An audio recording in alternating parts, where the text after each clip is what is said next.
Hello and welcome to the Humble Ego podcast, a space where I hope we can have truthful conversations about the good, bad and uncomfortable parts of being a creative.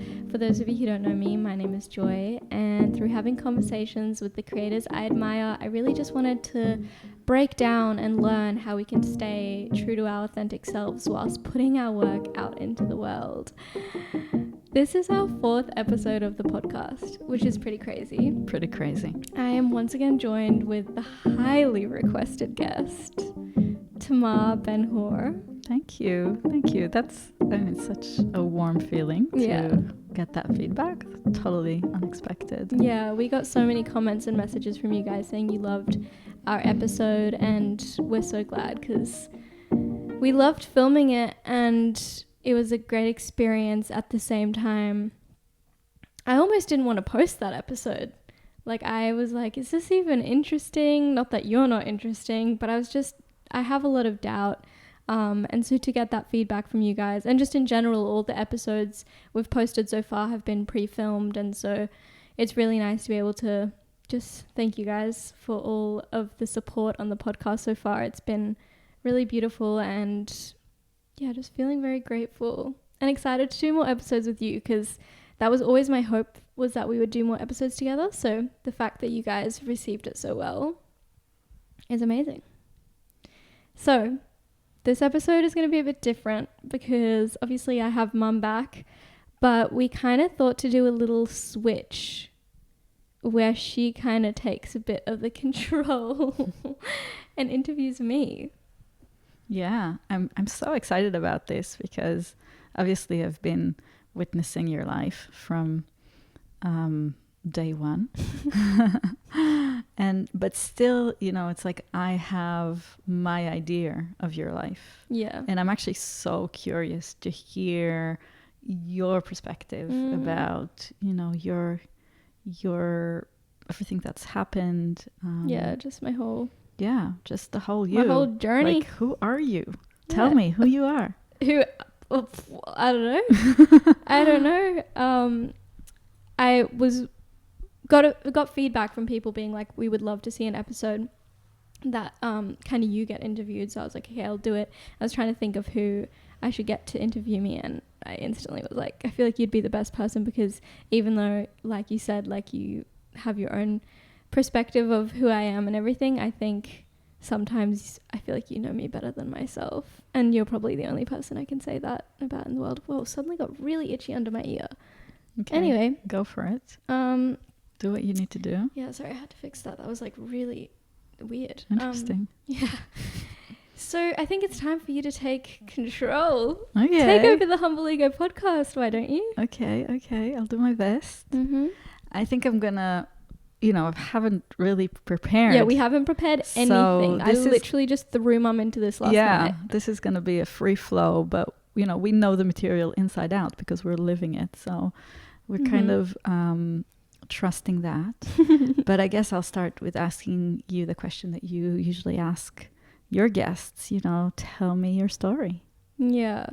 So I feel like through my episode with you and my episode with Eden and any other guests, obviously I've shared like parts of my story and stuff. But really, for anyone that hasn't listened to those, I was born in Israel, in Jerusalem, in 2000. I'm a 2000 baby, and loved my life there. Like, you and Dad made it so special. I've always been someone that really remembers my life from a really young age. So I have memories from Israel from even like the ages of like 2 and 3, like very blurry and like nothing, but just like a few that really stick with me. We had like so many animals. We had a beautiful house.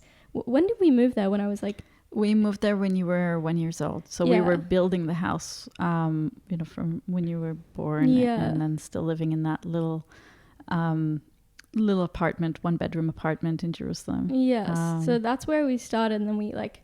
I don't have any memories from that 1-bedroom apartment.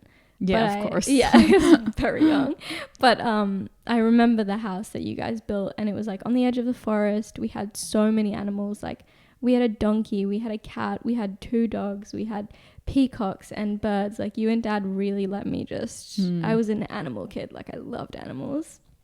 Anyway, my brother was born in 2004, which you guys probably would have seen the episode with Eden, and everything obviously overlaps. But I think from what I understood, when he was born, you were like, I do not want to stay in Israel for the winter. That's when we went to Australia. Right. And then we moved here. Again, just my whole life has just felt like my childhood, when I look back at it, really just feels like a fairy tale. Like I was really just living in my own world. Like when we came to Australia, we were in a caravan and just like going from festival to festival. And I loved living life like I was a little... I remember a friend fairy. of mine here in Australia was just hanging out with me one day, you know, and me and the kids. And then she said about you, you know, you're not living in a fairy tale, you're living in a musical because you would just walk around the house and be singing your life, you know? Yeah, literally all our like home videos are just me like performing to the family and just being like forcing you guys to sit down and like getting Eden to be like my assistant. Yeah, and, like, literally, which you still are doing the same thing actually. Yeah, and just in a more mature format. But yeah, so that was kind of just my childhood. And then when we got to Australia, I obviously didn't know English at all. Yeah, which was pretty shocking for me. Yeah. Somehow, because I grew up in an English-speaking family, I don't know, I assumed it passed on to you. And then when we got here, I realized you actually don't know a word in English. No, and I didn't know anything. That was actually something I wasn't really expecting, that you'd somehow, I wasn't thinking about that you know, that would, how was that for you? I mean, like when we were in Israel, I think I was very like, you know, I wasn't like one of those like really loud children or whatever. Like I was always very sensitive, but I was very like talkative and I was pretty confident, I feel like. And then when we got to Australia, I remember feeling really shy. Yeah. Like really overwhelmed by just like I think because communicating was such a big thing for me, not to be able to use my words was really scary. Like I just remember I have so many vivid memories that are literally like framed between your legs because I would just hide behind you. Like, wow. I just found it so overwhelming. Like even like starting to go to school, I have so many memories of people trying to talk to me and me just like, it's like you have no idea what they're saying. Like it was just I became really shy. Like, and then I made one friend when I was in kindy, and I'm pretty sure I don't know what changed. Like she literally approached me and the first thing she asked me was like, "Are you a boy or a girl?"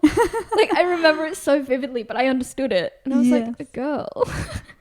And then we became friends, and I think obviously then I started talking to her, and then that like the English came. And also when you're young, you do learn a language pretty fast. Yes. But it was just those first year, but also just first 2 years that I think I was still finding my footing. And then and I think you actually swapped languages. So the more you learned English, the more you forgot Hebrew. 100%. Which was really interesting. Yeah, 100%. And then I don't know what happened, but it's I guess that thing of like kids are like a sponge, so it's like you soak it all in.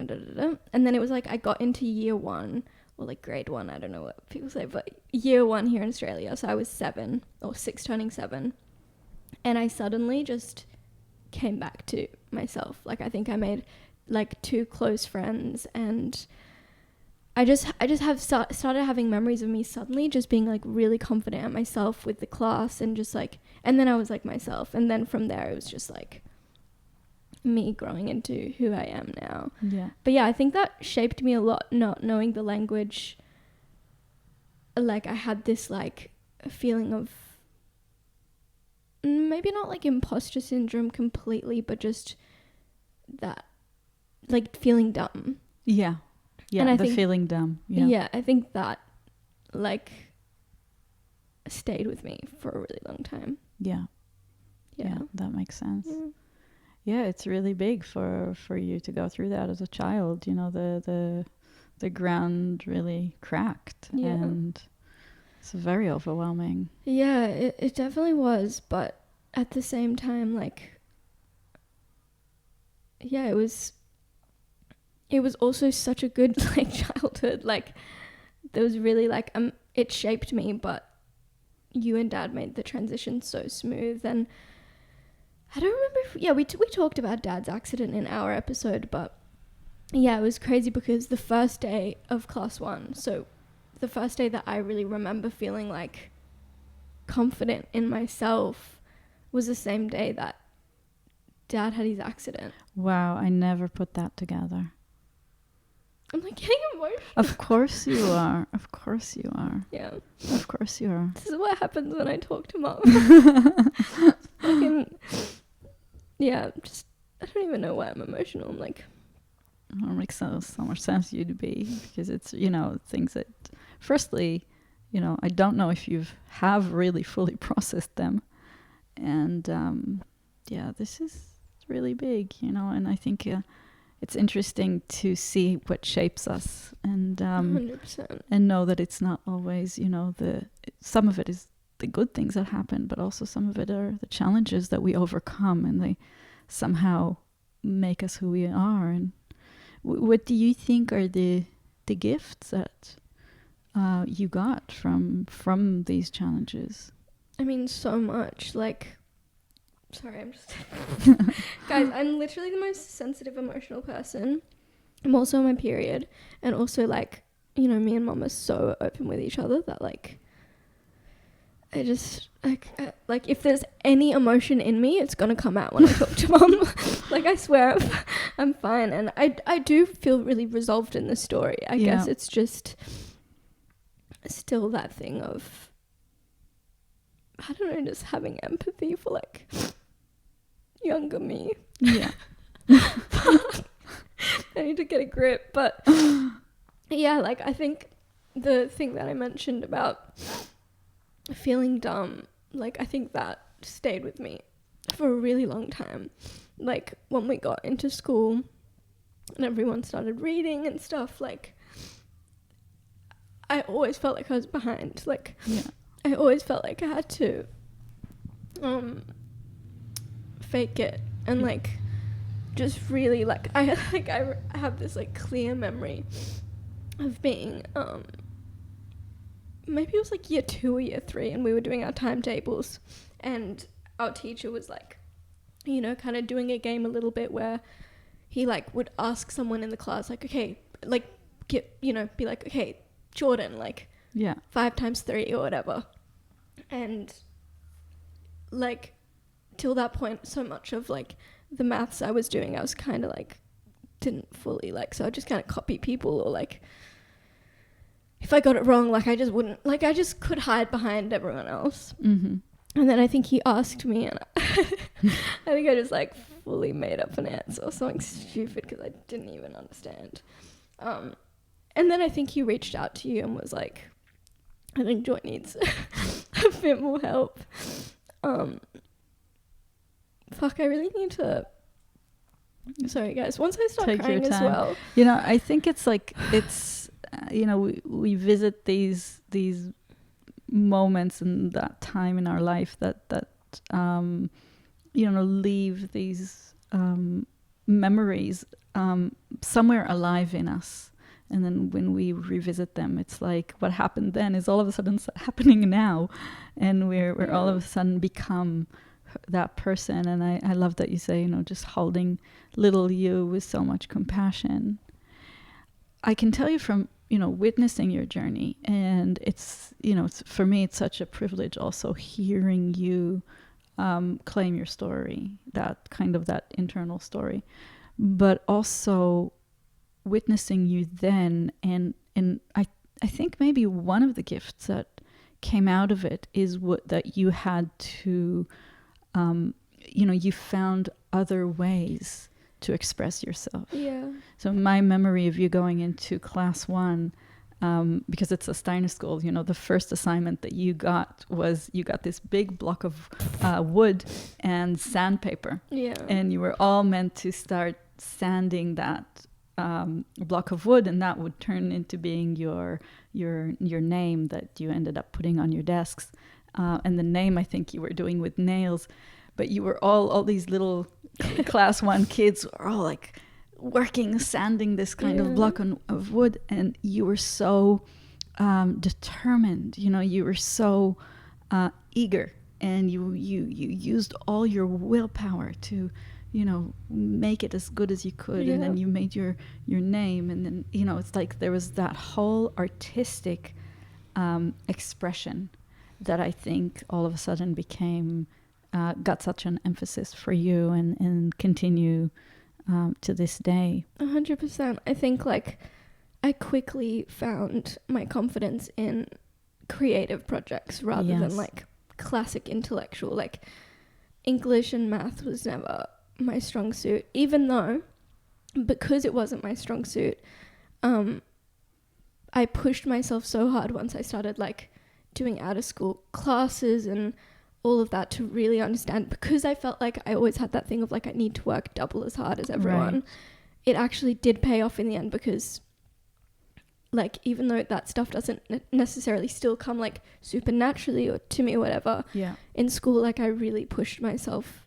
I mean, you ended class 12 with finishing, you know, ranking first in your class in all your topics. So you know, that, but it's very interesting to see that motivation, you know, where it comes from. 100%. You know, that little girl that's actually, you know, just working so hard. Yeah. And like I think, I did always feel like even then, like even when I got those like results of like me getting first, like I had that feeling of like, oh, but that's only because I tried so hard and everyone else didn't, you know, like it's still that thing of like, and I think also like getting older and talking to you and being like, you know, you and Dad both have like dyslexia, and realizing that I do in you know, certain areas as well, was just like, I never wanted to use that as an excuse. Right. But it was also that thing of understanding like it's okay to have like my strengths in other areas, and like that intelligence isn't that like you do good in exams, you know. Exactly. Like, it's not one thing. Intelligence isn't one thing. Yeah. But like it still like lingers in me so much. Like I can so easily feel like an imposter, like in so many situations, because I don't know a lot of the like classic intellectual stuff. It just doesn't come naturally to me, and I think I've accepted that, but it still definitely comes up at times where it's just like starting this podcast, I was like, I'm not smart enough to have a podcast. Like yeah And you know, I know for a fact that you're not alone. Like, and that's I think the power of what you do is because it's so personal, and it's so, you're just putting yourself you know, on out to, you know, you're sharing yourself so authentically. But that's really when you realize how many people are actually sharing a similar experience. 100%. So, you know, that's just the fact that you can actually say, this is what I'm feeling, this is what I'm going on, that actually reflects on a lot of confidence in self and a lot of strength. So, you know, for me, witnessing, you know, what you're doing here, I think this is so unique and so valuable. I know it is for me. And I think it's that thing of like, what gives me strength is that knowing that, like, you know, there is other people out there that, you know, will listen to this and feel like I feel the same way. And like, I think seeing someone that, I don't know, you think maybe has it, I think what I realized is that for me it was so clear that like I struggle with all this, and like I always felt like I was working double as hard on things to get just as good as other people or whatever. But it became clear to me after talking to people that other people did not think that about me. Oh, hold on 1 second. We just need to reset the camera. Hold on. But, you know, I want to fast forward you. And, you know, year 7. Yeah. You had, you did major work. I did, they call it a personal interest project, a PIP. In year 7. So pretty much our school has this project that you pretty much have the whole year to complete. Yeah. And you get to do whatever you want. So yeah, and I remember you were like on fire. Yeah, that was like this is my strength. Yeah, this is my strength. This is like the best prize in the world that you could actually give yourself the assignment. Obviously, you know, you were shooting to the stars. Like this is something massive. Yeah, classic me. But yeah, do you want to share a little bit what you did? Because I think that had a lot of influence on everything. Yeah, it really did. So like we had this personal interest project, and a lot of my friends were like, you know, making a dress or like recording a song or making a video, like, I don't know, whatever. And I just couldn't choose. I was like, I love making videos. Like I'd kind of played a little bit with videos at that point. I love taking photos. I love writing. I love being in front of the camera. Like I was like, I just love it all. So I was like, what can combine all of it together? And at the time I had just started watching other YouTubers online. Like YouTube had just started. I don't know, it was like for people that watched YouTube, like it was like Bethany Moda and like Zoella and all of those like English YouTubers, and it just like vlogging became a thing and like showing your life. And I really wanted to do it, and so I knew I just had to challenge myself to put it as a project, because I was like, otherwise I'm just not gonna ever do it. Like it just, so I was like, okay, I'm gonna make a blog, and it's gonna have videos, it's gonna have photos, it's gonna have articles, it's gonna be about fashion, lifestyle, everything. So I pretty much like made like, I don't know, like fucking 7 projects at once. Like I could have literally just made one video, and I decided to make a whole blog with like 20 existing videos and just crazy. But that's how my channel was born, because it started as Joyish as a blog. Like all my close friends that have known me forever always like nickname me Joyish blog. Like not even Joyish, it's just Joyish blog, because that's how it started. Do you remember the tune? You had a tune. Yeah, Joyish. Oh, enjoy it, like it, subscribe. Like I went out, like I recorded, like I did the whole jingle thing. It was so funny. And I released that for school. I was fucking terrified, like that I would get bullied for it, and like I was obviously so scared to put it out there, but I kind of just knew I had to. I don't know how to describe. Like I just knew I had to do it, and I was like, I know myself, and I know that if I have it as a school project, I'm gonna get it done. Yeah. So I was like, I just need to do it. And I mean, just seeing you do that, you know, your little, how old were you? Like 14? 13 turning 14. Yeah, I reckon, 13 turning 14. Yeah. You know, like this little Joy, but such a powerhouse, and seeing so many steps ahead and taking so many things into account and putting yourself out there and overcoming, you know, the fear. And I think that's really, you know, not surprising that you identify as a creative, and that you're actually seeking to create this community of creative. And I think when I look at you and listen to you, it's that thing that people have in their gut is like, I really want to express. I really want to bring something out of myself and put it in the world and share. And that there's so many layers to that. And, 100%. That's really, really, really incredible. Yeah. And so that came out, and I kept up the blog for a while, but then I quickly kind of realized that what I was most passionate about was making the YouTube videos. Yeah.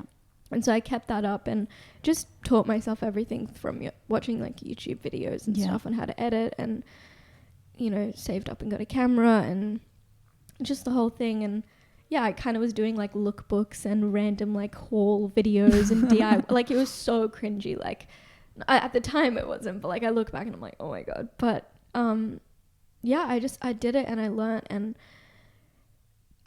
I really was like, I took it seriously from like day one. Yeah, like even though like people, you know, and like now it's so clear that influencers can make money. Back then it was very like, yeah, there was YouTubers out there, but like it wasn't like this thing of like I ever went into it being like it's going to be a career. But I was just took it really seriously. Like I would go to school, I'd come back, and I would edit. Yeah. Like it was just what I loved doing, and still now. and I think I always wanted something to come of it, like, yeah. and I loved growing my community. Like you would remember there was like the whole period at the beginning where, sorry, I thought someone was I think it's in the other shop. Yeah, there was that whole period at the beginning where like literally I'd be like, Mom, guess how many subscribers I have? Like every morning I'd wake up and be like, how many subscribers, and make Mom and Dad guess, and you guys would be like, I don't know, 15, and I'd be like 16. Like literally every day. It was ridiculous. I don't know how you guys dealt with that, but yeah, I just like grew it, and then it got to like 800 subscribers, which was huge for me at the time. And then yeah, I like kind of stopped, like it stopped growing. I kind of stopped making videos for a while, as consistently as well, like, and then is something going on out there? Yeah, there's someone there, but like waiting for me. I'm not sure. Like, do I go out?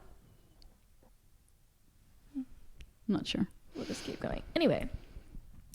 So yeah, I just took it very seriously, but it didn't really go anywhere. And then I kind of stopped it in the last 2 years of high school. Yeah. Because I was just really busy. I also was at that age where I was like, this is cringy. I don't want to be posting videos of myself. I mean, that's such a challenging age. You know, every year is so significant. Like you can change from one month to the other. Yeah. The opinion of other people of you, and also your opinion of yourself. Yeah.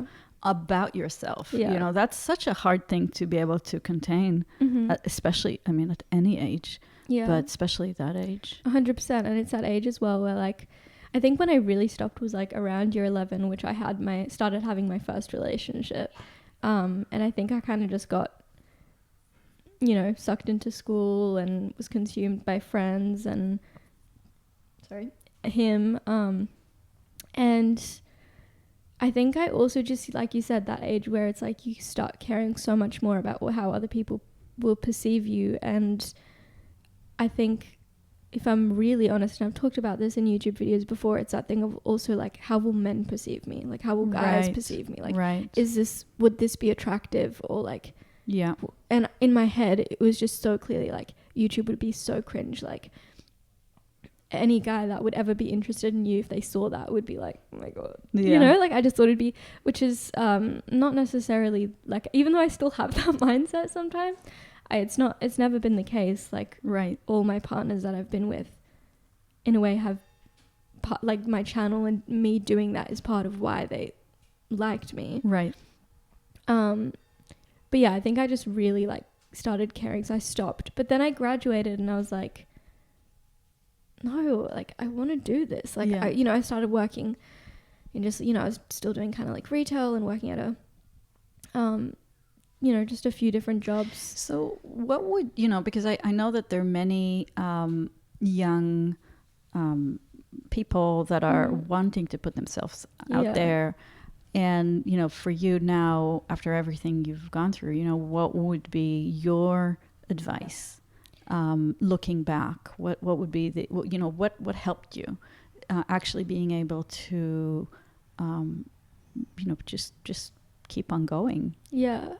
I think it's that thing of like, I don't want to say just do it, because it's not that easy. Like, anyone that actually knows, when you have that little project of like, I want to start a YouTube channel, or, I want to make a book or whatever, like these things that you need to just start doing are obviously so hard to start. Like, just making that first step of buying the camera, or like filming that first video, to like pressing the publish button. Like, oh my God, you just even saying press the publish button, I would get butterflies in my tummy. It's so hard. Like, it's so hard. But I think the advice I would give to a person is like, first of all, just don't judge. Like, you have to put the ego aside and be like, you're doing this for the first time. It's scary and you're gonna not be perfect. Yeah. Straight away at all. Like, you just have to let it go. Especially when you're doing something that is putting something out into the world. Right. Like, and knowing that other people are going to witness it. It's so scary, of that thing of like, how will other people perceive it, and how will like you perceive yourself, and blah, blah, blah. But yeah, I think it's just taking those little steps, like break it down. Like, for me, it was like, how do I make this seriously? It was like, okay, once I buy a camera, then I have the tool. Like sometimes it's just about getting that first tool and then filming that first video and then posting that. Like you just have to start. And something that my friend Java said that I think is really true for me as well is that my biggest motivator is past me. Like the biggest thing that motivates me to keep going is seeing my past work and being like, oh, I did that. Like, because once you have space from it, you're like, oh, I did that. I want to do it better, or I want to do this. So it's like, it's just about starting to get it rolling. And I feel like that gets into it. But yeah, I get so many messages from people specifically because I do YouTube being like, I've always wanted to start a channel, but I'm way too scared. And I just always say, like, just do it. Right.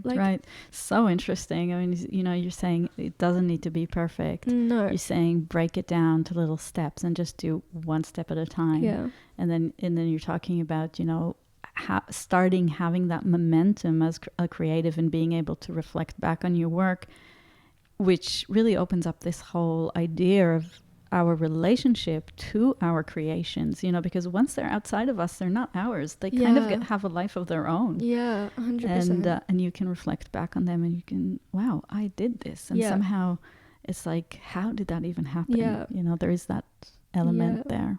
And that's why I so wanted Humble Ego to be a place, like especially this podcast, to be a place that encourages people to do those things that they're scared to do, that they've always wanted to do. I have so many really talented friends that create amazing music or art or whatever, and I see it and I'm like you need to put this out, and they just can't. Yeah. Like it's just too daunting. It's never perfect. They just make excuses of like, oh, but now I have this new gear, I need to re-record, or you know, now I like this is old me, I don't want to put this out now, or just like whatever the excuse may be, or like, yeah, I need different gears, like just so much stuff. But like at the end of the day, like if you want to start a YouTube channel, if you have a phone, if you have any sort of camera, like people, like there's something for everyone, you know? And I think also the biggest thing is with creativity is doing it for yourself. Like, yeah, we put work out there. Bless you. We put work out there, obviously hoping a lot of times that other people will connect and see it and it will get recognition. But at the same time, I think it's so important to come from that place of really doing it. Because you want to do it. Because you want to do it. And for that to be enough. Yeah. And like you would, the way that I think that quote of like, you don't want to die with the music in you or something. There is something about creativity that it just needs to come out, whether 2 people hear the song or thousands. There's something about just getting it out. That's why journaling is so therapeutic for me. That's why YouTube is so therapeutic for me, because I never look at my YouTube videos and think, oh, I'm really proud of this one. Like I'm so excited to put it out. I'm just like, I have to put it out because there's no choice. How can I move on to the next one if I don't? You know, like it's just like you have to just keep. That's so I think so valuable.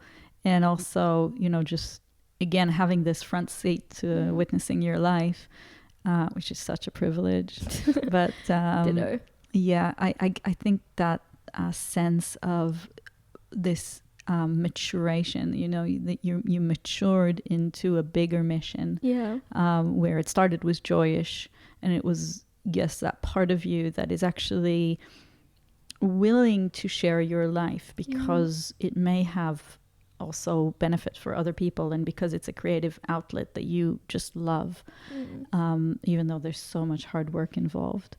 And then this new entity, this kind of more mature mission shows up, and I guess that, you know, it brings me to year 12, where you had to do again a project for school, a major work, and you started Humble Ego. So maybe share a little bit more about what that meant to you, and you know, where did that even come from, and what your hope is there. So I did Joyish for year 8 and did the PIP, and that started the YouTube channel. And so I kind of was like, oh, okay, that worked, putting a project as something that I want to continue in the future. Right. and to like make myself actually do it and complete it. So when it got to year 12 and I had to do a major work for design and technology, I was like, I really want to create a brand. Yes. And I don't even remember the exact moment that I thought of the name Humble Ego, or if I thought of the message and then the name came or whatever, but I just remember being like so clear that it was going to be called Humble Ego. Like there was no doubt, and the message was so clear to me that I wanted it to be about that balance, like because it came in a time where I really needed that message. Right. Like I was so like doing all these projects for year 12, and I put this immense pressure on myself to do well and prove to myself that I could do it. And like, you know, a lot of the subjects I was doing was the creative, like photography, design, technology, drama, visual arts.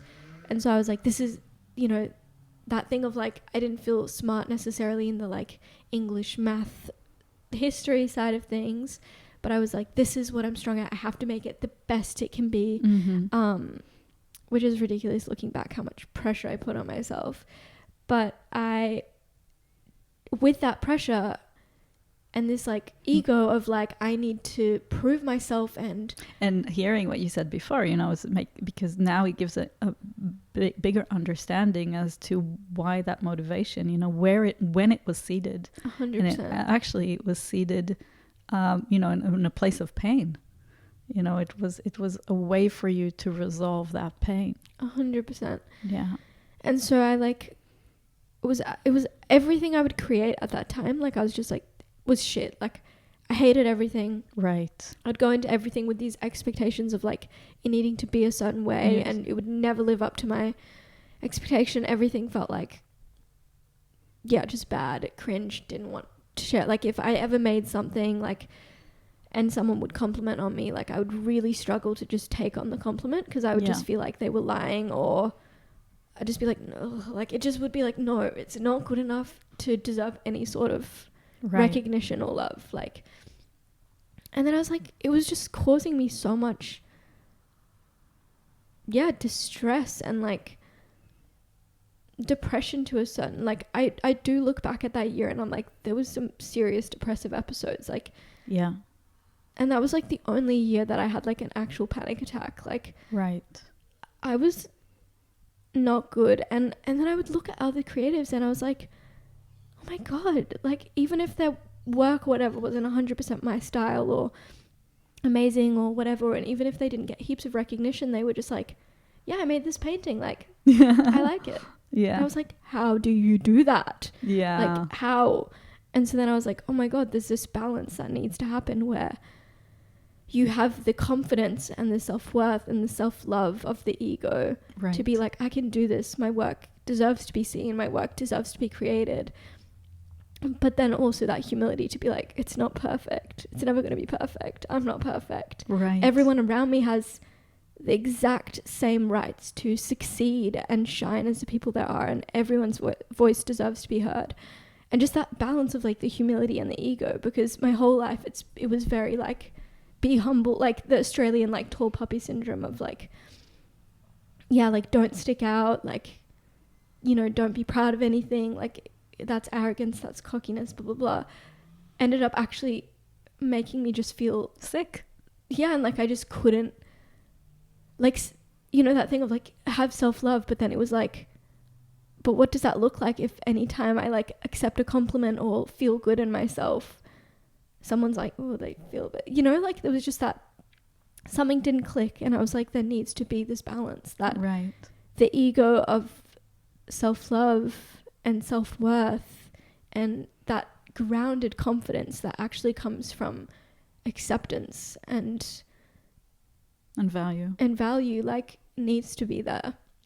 And so I kind of started Humble Ego kind of because I needed it, to be honest. Like I needed that message, and like all the good stuff. I still do. Like I come back to it every single day.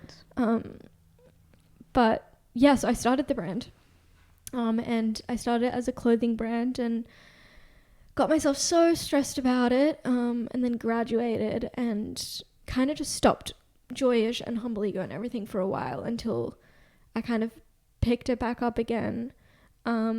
Again, the like 2 years after high school, it was just this like, again, pressure on myself for it to be this massive thing, like suddenly great brand, got it all together, all this stuff. But I had like 800 followers, like, and so I was like, wasn't selling much at all. And I think I just realized that actually owning a business and stuff is obviously hard and is going to take time. And then over COVID, that's when my channel started growing. I created 2 videos with guy friends called like asking guys questions they're too afraid to ask. So just like talking about taboo things like sex, relationships, all that. And the algorithm just picked it up.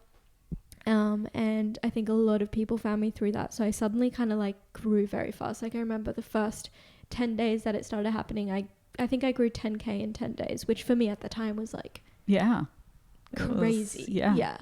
And so I was like, I need to take this seriously. And then I quit my job.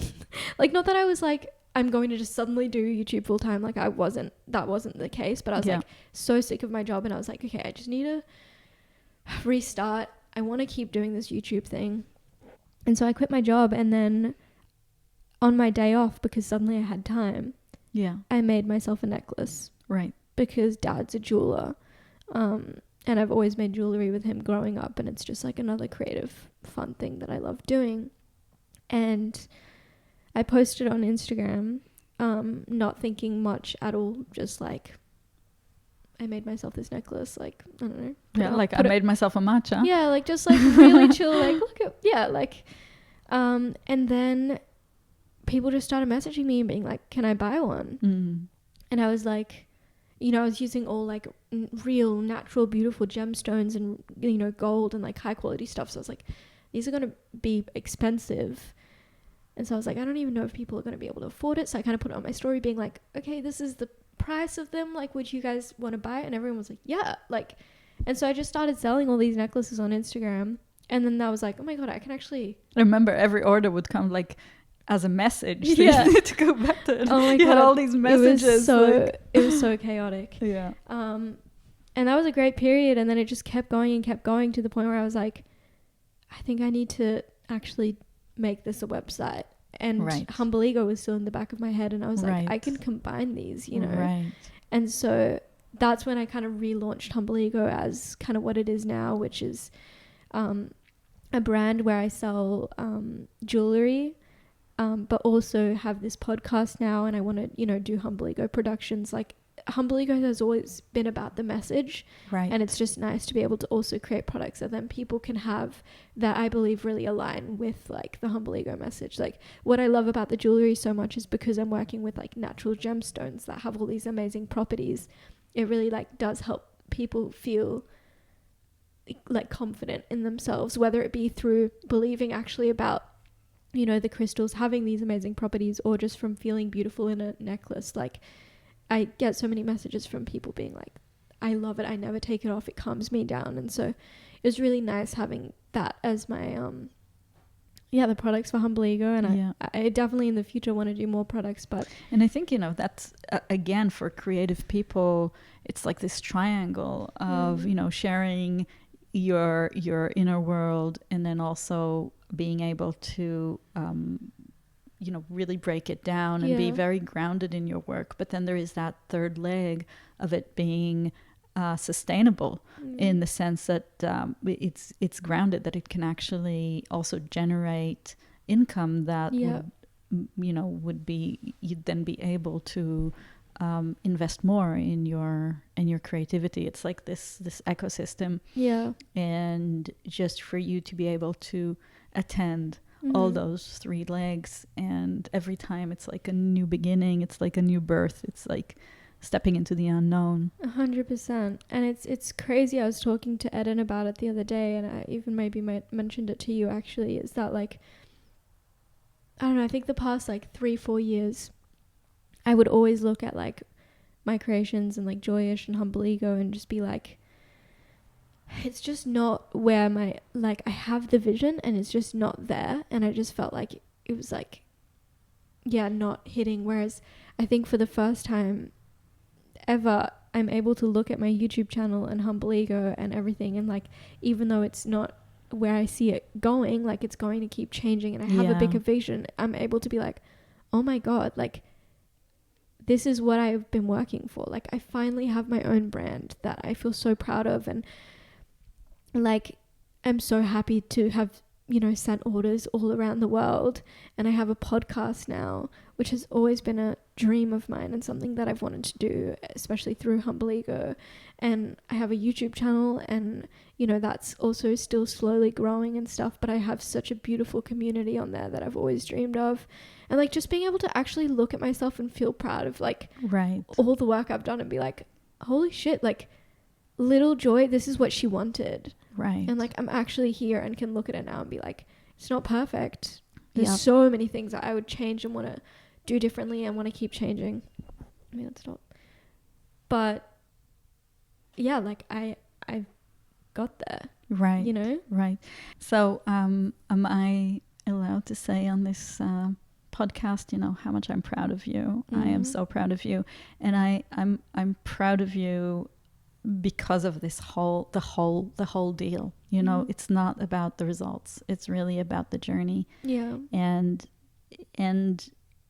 I want to extend that, you know, to anyone that is at any point on that journey. 100%. And I think, you know, you've stepped into it so young, but I know that at any age we're dealing with the same elements. Yeah. And yeah, just really, the sentence that comes into my mind is, and I don't remember who said it, but it's simple people living extraordinary lives. And I think that's what it's really about. Yeah. It's regular people living extraordinary lives, and that it is possible. 100%. And that, it's worth it. It's worth it. Mm-hmm. And I would like to say thank you to you, because I could not have done any of this without you. Like just the support and just having someone that I could really trust in all of those like vulnerable places of like before posting a video, before anything, that I could come to, and you would tell me your honest feedback, and just always ground me in actually creating from that place of humble ego, and creating with also just the intention to be of service. I think you always have helped me ground all of my creations in that, and I'm so grateful. Like I think, I don't even know where I would not be doing any of this if you and Dad weren't like the, you know, anchors and stuff. But thank you, love. It was, you know, it's easy. But do you have any more questions for me? Because we'll wrap it up soon. I think, you know, maybe I'd ask you what you would hope for, you know, when looking into the future. Or maybe I'll just ask you your own question, you know, what do you need more of at this moment? Is it more of the ego or more of the humble? Good memory, Mommy. I think that it's that thing for me where I just really swing between the two each day. Like, I think I've always, I was going to say, I think I've always needed more of the ego to feel confident in my work, but that's not true, because there's also been so many moments where it doesn't feel like ego, but it is the ego that's telling me that things aren't good enough, or, you know, whatever it is. So I think it just, every day it's different. I need sometimes more ego, and I need sometimes more of the humility, but and it's so interesting when you talk about the ego. It's like, it's not the ego of, oh, I'm so amazing. No. The ego is actually the voice that's telling you, this is not good enough. You're not good enough. That's the ego's voice. And I think that's such an important distinction. Yeah, 100%. So yeah, both. And I'm constantly struggling with that. Like, that's why Humble Ego is so important to me. It's like that daily practice of coming back to that as a creative. It's not like, it's not like suddenly you just wake up and you're like, oh yeah, I'm comfortable in myself and I want everyone to succeed and you know, I'm going to keep creating and I don't care what other, like it's something that I have to come back to every time I put a project out, every time I start creating, every time I have an idea, every time I get recognition, like it's coming back to that place. And so this whole podcast has been a whole journey of Humble Ego, because there's so many moments along this where I've been like, this is shit. I'm not like, before I put the first episodes out, I was like, I literally, the few days before I put it out, I like had a breakdown and was like, I hate this. I hate everything about this. I don't want to put it out. And then I did, because I forced myself, because I was like, I know you, Joy, like, and what's the point in keeping it in? Like, even if it's not perfect, even if no one listens, you have to do it. Right. And yeah, and now it's still that thing of like, I just gotta keep going. Yeah, keep creating. And I think that's what I hope the most out of these episodes, that other people can just keep creating too. Like, it's like you said, simple people doing extraordinary things. Like, everyone's story and everyone's style and unique perspectives, I think, is have valuable. a place and are valuable. And just remembering that, like, yeah, and I have to remind that to myself as well. Yeah, and to me too. Yeah, to everyone. So good. Yeah, so good. Thank you so much. Thank Joy. I love you guys. I'm not gonna apologize for being emotional. I was gonna say I'm sorry for getting all emotional, but I think that's important, and I don't want to apologize for that, because I think it's healthy and good. And I'm grateful for you guys for listening. I hope you enjoyed. And this is the first episode that isn't pre-recorded, so I have a bit more of an idea of what would be helpful from you guys. So if you guys are listening on Apple Podcasts, it'd be amazing if you could leave a review and rate it. So helpful for just people to find the podcast and for me to know what you guys are engaging with. And Spotify as well, you can leave your rating. Follow Humble Ego on Instagram at Humble Ego Collective, and you can subscribe to the Humble Ego YouTube channel. I don't know if you guys are listening to this or watching this, but grateful for this platform and to continue learning and growing and having these conversations. So we're excited to hear from you. We always read all your comments and everything, so thank you. And I'm sure Mum will be back on the podcast soon. Thank you for having me. Love you. It was great. Love you.